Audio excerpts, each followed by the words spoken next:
दहशत गर्दी से निपटने का आज़म। वज़ीर आज़म ने आज आला सतह सिक्योरिटी इजलास तलब कर दिया। इजलास में पाकिस्तान में काम करने वाले चीनी बाशिंदों की सिक्योरिटी से मुताल्लिक़ गौर किया जाएगा। इजलास में वफाकी वज़रा, आला अस्करी हुकाम और IG शरीक होंगे। दूसरी तरफ वफाकी काबीना का आज होने वाला इजलास मुलतवी कर दिया गया। वफाकी काबीना का इजलास अब 28 मार्च को होगा।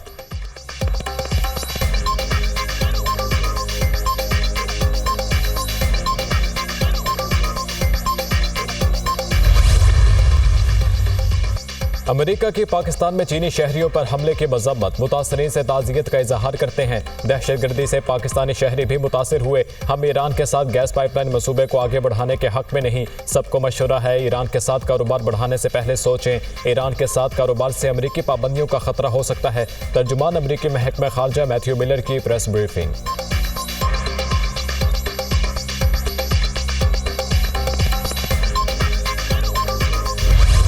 जमीयत उलमाए इस्लाम की मरकज़ी मजलिस आमिला ने 8 फरवरी 2024 के इलेक्शन के नताइज को मुस्तरद कर दिया था। 2018 के इलेक्शन में जो अवाम की हक़ राय दही पे डाका डाला गया था, 2024 में एक बार फिर अवाम की हक़ राय दही पर शबखून मारा गया है। हम 25 अप्रैल को बलूचिस्तान से इस तहरीक का आगाज़ करेंगे। 2 मई को कराची में और 9 मई को उसका इनेकाद होगा। लाहौर के लिए तारीख़ का तयन करेंगे, जहां पर पूरे मुल्क को उसमें शमूलियत की और शिरकत की दावत दी जाएगी। JUI ने ज़िमनी इंतखाबात के बाइकॉट का ऐलान कर दिया। हमारा कोई उम्मीदवार ज़िमनी इंतखाबात में हिस्सा नहीं लेगा। हमें अवाम की तरफ जाना होगा, उन्हें एतमाद में लेना होगा। 2024 के इंतखाबात में अवाम के वोट पर शब खून मारा गया। JUI 8 फरवरी के इंतखाबात के नताइज को मुस्तरद करती है। 25 अप्रैल को बलूचिस्तान से तहरीक का आगाज़ करेंगे। पशीन में बड़ा जलसा किया जाएगा। 2 मई को कराची और 9 को पेशावर में जलसा किया जाएगा। पेशावर के बाद लाहौर के जलसे की तारीख का ऐलान करेंगे। इलेक्शन कमीशन बेबस है, इनको नताइज मुरतब करने की इजाजत नहीं। मौलाना फजल रहमान का वीडियो बयान।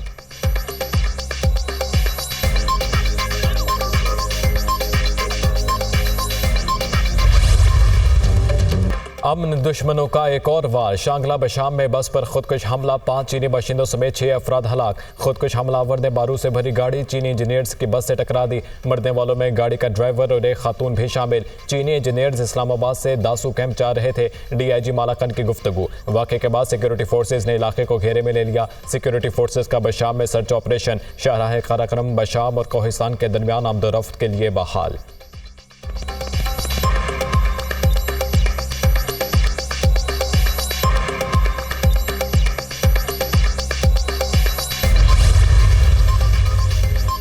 वज़ीर आज़म शहबाज शरीफ की चीनी सफारत खाने आमद। चीनी सफ़ीर जियांग जेड विंग से बिशाम हमले में चीनी बाशिंदों की हलाकत पर ताज़ियत। मुझ समेत पूरी कौम की हमदर्दियाँ चीनी शहरियों के अहल खाना के साथ हैं। वाक़े के आला सतह तहकीकात करके ज़िम्मेदारों और सहूलतकारों को करार वाक़ई सज़ा देंगे। पाक चीन दोस्ती को नुकसान पहुँचाने की ऐसी मज़मूम कोशिशों को कामयाब नहीं होने देंगे। CPEC के दुश्मनों ने एक मरतबा फिर बुज़दिलाना हरकत से इसे मतज़लज़ल करने की साजिश की है। दुश्मन अपने नापाक अज़ाइम में कभी कामयाब नहीं हो सकता। दहशत गर्दी के नासूर के खात्मे तक इसके खिलाफ जंग जारी रखेंगे। वज़ीर आज़म की गुफ्तगू। चीनी सफ़ीर ने वज़ीर आज़म के सिफारत खाने आमद और वाक़े की तहकीकात में ज़ाती दिलचस्पी पर शुक्रिया अदा किया। मुलाकात में वज़ीर दाखिला मोहसिन नकवी, वज़ीर खारजा इसहाक डार भी मौजूद थे। सदर मुमलिकत आसिफ अली ज़रदारी के हमले की शदीद मज़म्मत। हलाकतों पर गहरे रंज का इजहार। पाकिस्तान दुश्मन क़ुव्वतें कभी कामयाब नहीं होंगी। सदर मुमलिकत।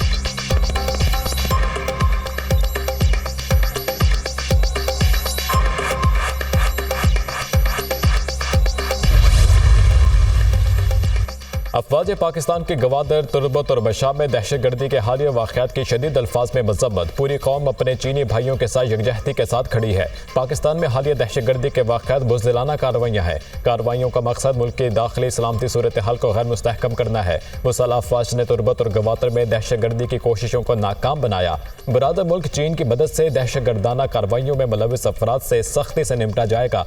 पाकिस्तान दहशत गर्दी के खिलाफ फ्रंट लाइन के तौर पर पूरी इस्तकामत और अज़्म के साथ बरसरे पैकार है। ऐसी घिनौनी कार्रवाइयाँ पाकिस्तानी आवाम, सिक्योरिटी फोर्सेज और हमारे शराकतदारों के अज़्म को पस्त नहीं कर सकती। हम मिलकर मुसीबत और बुराई पर गालिब आएंगे। ISPR।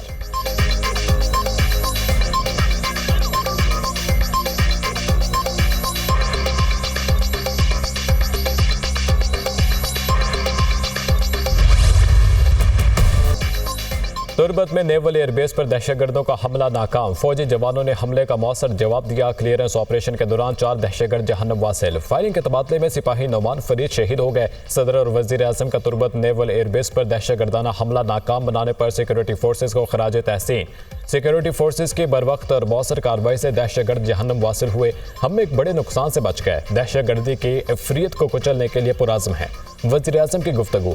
शहीद सिपाही नौमान फरीद की नमाज जनाजा FC हेडक्वार्टर्स तुर्बत में अदा। पाक फौज के सीनियर अफसरान और जवानों की शिरकत। शहीद को मुकम्मल फौजी एजाज के साथ आबाई इलाके में सुपुर्द खा किया जाएगा। मुजफ्फरगढ़ के रहायशी 24 साल सिपाही नौमान ने पसमानदगान में अहलिया, बेटी, बहन, भाई और वालिदैन छोड़े हैं। शोहदा की कुर्बानियाँ हमारे आज़म और मादर वतन से मोहब्बत को तक़वियत देती हैं। ISPR।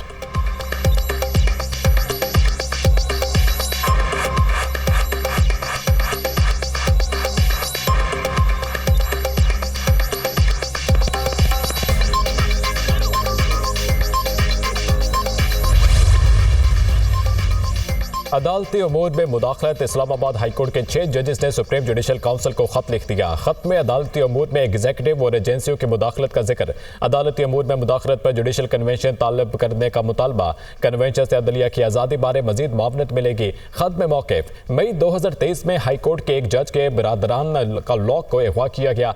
एक जज को रिहायशी खुफिया कैमरा बरामद हुआ। चीफ जस्टिस हाईकोर्ट को मुदाखलत करने वालों के खिलाफ कार्रवाई के लिए भी लिखा, लेकिन कोई कार्रवाई नहीं की गई। खत का मतन। खत Justice Mohsin Akhtar Kiyani, Justice Tariq Mahmood Jahangiri, Justice Babar Sattar, Justice Sardar Ejaz Ishaq, Justice Arbab Mohammad Tahir और जस्टिस सुमन रिफत इम्तियाज की जानिब से लिखा गया।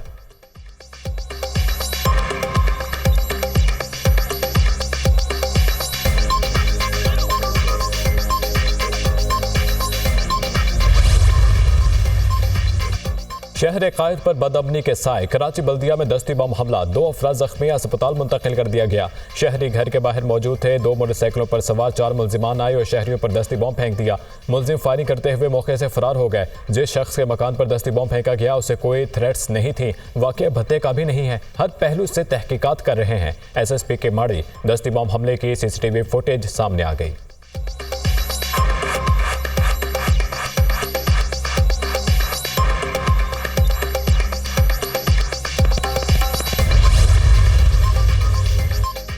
फैसलाबाद में डोर फिरने से नौजवान आसिफ की मौत की तहकीकात। नौजवान के जाँ भाग होने का बायस बनने वाला मुलजिम साथियों समेत गिरफ्तार। जय वक़वा के करीब बुलंद इमारत पर मुलजिमान पतंगबाजी कर रहे थे। पतंगबाजी का सामान भी बरामद। जुमे के शाम 22 साल आसिफ गले पर डोर फिरने से जाँ भाग हो गया था। इस्लामाबाद में भी धाती डोर फिरने से बच्चा जख्मी, अस्पताल मुंतकिल। बच्चा गाड़ी में सनरूफ से बाहर निकल कर खड़ा था। पेशावर में दफ़ा 144 के तहत पतंगबाजी पर 1 माह के लिए पाबंदी आयद। पतंग की खरीदो फरोख्त और तैयारी पर ममनू होगी। खिलाफ वर्जी की सूरत में कार्रवाई की जाएगी। एलामिया।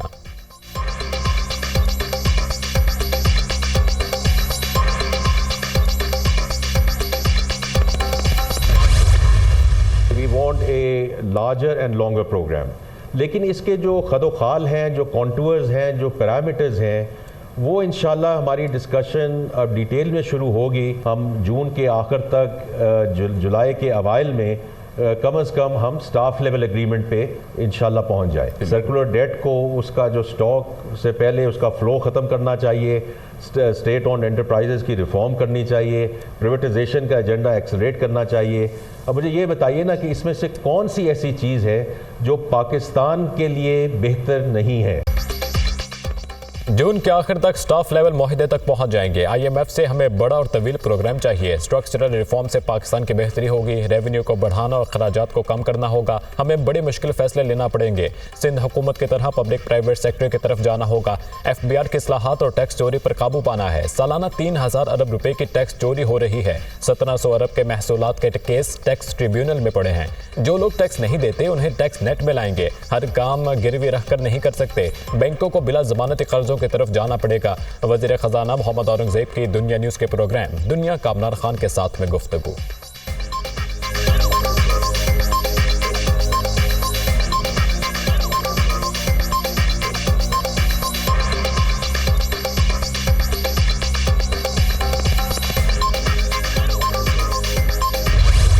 अब तो खुशकूल ना भी लेके जाएं तो अगले कहते हैं कि खुशकूल इनके बगल में है। बिल्कुल ताली बजाने का मौका नहीं है। ये मैं समझता हूँ कि अपने गरेबानों में झांकने का मौका है। अंबार लगा हुआ पहाड़ है कर्जों का, उसको कर्जे उतार रहे हैं, कर्जे लेके हम तनख्वाहें दे रहे हैं, कर्जे लेके डेवलपमेंट कर रहे हैं। कर्जों की ज़िंदगी कब तक गुजारेंगे हम? IMF से हमारा स्टैंड बाय एग्रीमेंट के नतीजे में जो स्टाफ लेवल एग्रीमेंट भी हो गया और उम्मीद की जानी चाहिए कि अगले महीने जो आखिरी किस्त वो आ जाएगी और फिर एक और IMF प्रोग्राम हमें करना है। इसके बगैर गुजारा नहीं। पाकिस्तान पर कर्जों का पहाड़ है, कब तक ये जिंदगी गुजारेंगे? कशकोल लेकर ना भी जाएं तो कहते हैं इनके बगल में कशकोल है। ये अपने गिरेबान में झांकने का वक्त है। IMF प्रोग्राम के साथ ग्रोथ भी करनी है। जो चीज़ इख्तियार में है उसे बढ़ाने के लिए IMF का बहाना नहीं बना सकते। फैसला साजी के अमल को तेज करना होगा। कर्जा लेकर तनख्वाहें अदा की जा रही हैं। FBR के अगले माह से रिस्ट्रक्चरिंग शुरू हो जाएगी। महसूलात के केसेस के जल्द फैसले के लिए ट्रिब्यूनल्स में जज मुकर्रर किए जाएं। वज़ीर आज़म शहबाज शरीफ का टैक्स एक्सीलेंसीज अवार्ड की तकरीब से खिताब। ज़्यादा टैक्स देने वालों को ब्लू पासपोर्ट देने का ऐलान।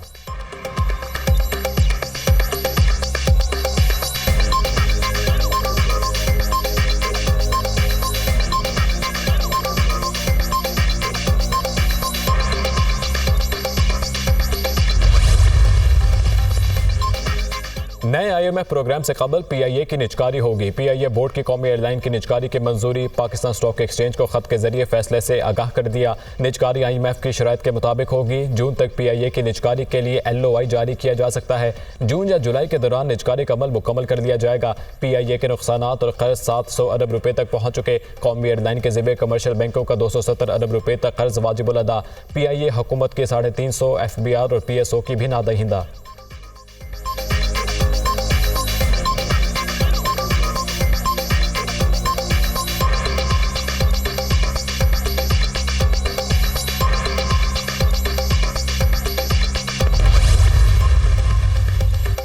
प्रिंसिपल HSN कॉलेज से इजहार यकजहती। गवर्नर हाउस के बाहर तलबा और वालिदैन का एहतजाज। प्रिंसिपल को ओहदे पर बहाल किया जाए। मामले की शफाफ इंक्वायरी होनी चाहिए। गवर्नर के गैर कानूनी इक़दामात को वापस लिया जाए। वालिदैन का मुतालबा।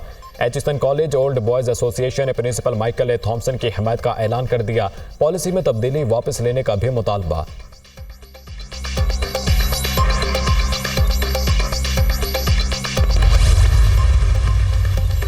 लाहौर हाईकोर्ट ने परवेज इलाही को ज़िमनी इलेक्शन लड़ने की इजाज़त दे दी। अपीलेट ट्रिब्यूनल के जज जस्टिस शाहिद करीम ने महफूज फैसला सुनाया। परवेज इलाही ने PP 32 से कागजात नामजदगी मुस्तरद करने का इक़दाम चैलेंज किया था। ज़ारा इलाही और सुमेरा इलाही को भी ज़िमनी इलेक्शन लड़ने की इजाज़त मिल गई। PTI रहनुमा चौधरी मोनस इलाही को PP 158 लाहौर से इलेक्शन लड़ने की इजाज़त। अपीलेट ट्रिब्यूनल ने रिटर्निंग अफसर का फैसला कलअदम करार देकर कागजात नामजदगी मंजूर कर दिए।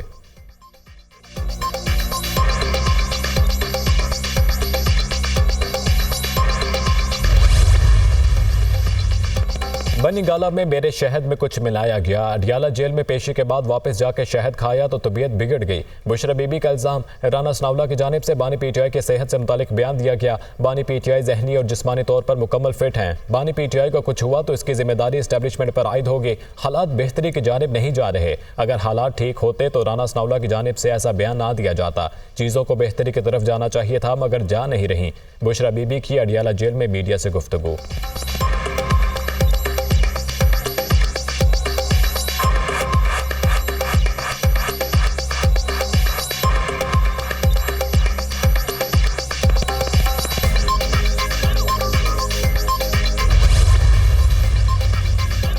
मॉस्को में दहशतगर्दी करने वाले तमाम अफराद का ताल्लुक ताजिकिस्तान से था। तमाम गिरफ्तार दहशतगर्द ताजिकिस्तान के दारुल हुकूमत के नवाही इलाके से हैं। एक गिरफ्तार दहशतगर्द का घर भी ताजिकिस्तान में सील कर दिया गया। मॉस्को दहशतगर्दाना हमले के पीछे मुमकिन तौर पर अमेरिका, बरतानिया, यूक्रेन है। मॉस्को हमलों का फायदा मगरबी ताकतों को हुआ। रूसी हुकाम। मॉस्को में दहशतगर्दी के नतीजे में 143 अफराद हलाक और 120 से ज्यादा जख्मी हो गए थे।